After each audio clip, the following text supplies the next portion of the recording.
অনেক অনেক বছর আগে পাহাড় আর জঙ্গলে ঘেরা আলোপুরী নামের এক জাদুকরী রাজ্য ছিল।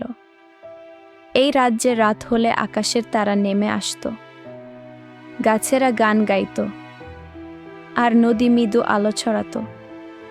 এই আলোপুরীর মাঝখানে ছিল এক জাদুর কেল্লা, যার নাম ছিল আলোকগৃহ। আলোকগৃহে ছিল এক বিশাল দরজা, যেটা একমাত্র জাদুর চাবি দিয়েই খোলা যেত। কিন্তু একদিন এক লোভী জাদুকর এসে সেই চাবিটা চুরি করে আলোর ভাণ্ডার বন্ধ করে দেয়। তখন থেকে আলোপুরীতে সন্ধ্যার পর আলো আসতো না।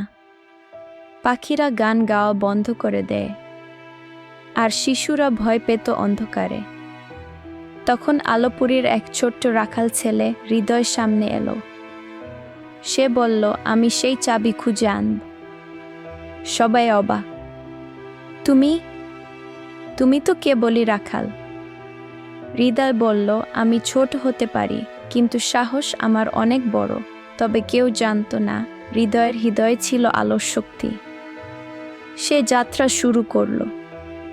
পথে সে পার হলো গর্জন করা জঙ্গল, ঠান্ডা নদী, এক বিশাল সাপের গুহা।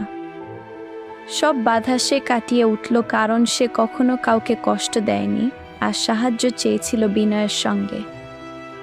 শেষমেশ সে পৌঁছালো অন্ধকার পর্বতের মাথায়, যেখানে চাবিটা ছিল এক বরফ মূর্তির ভিতরে।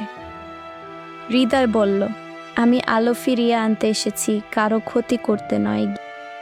তখন বরফ মূর্তি গলে গেল, আর চাবিটা ভেসে এলো হৃদয়ের হাতে। সে ফিরে এলো আলোপুরীতে। সেই চাবি দিয়ে বন্ধ দরজা খুলল।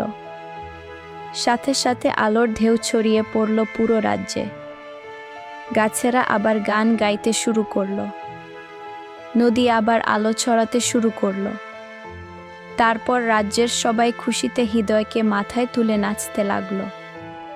তারপর থেকে হৃদয়ের নাম দেওয়া হলো আলোকপুত্র উ, আর সে ছিল সবার প্রিয় বন্ধু।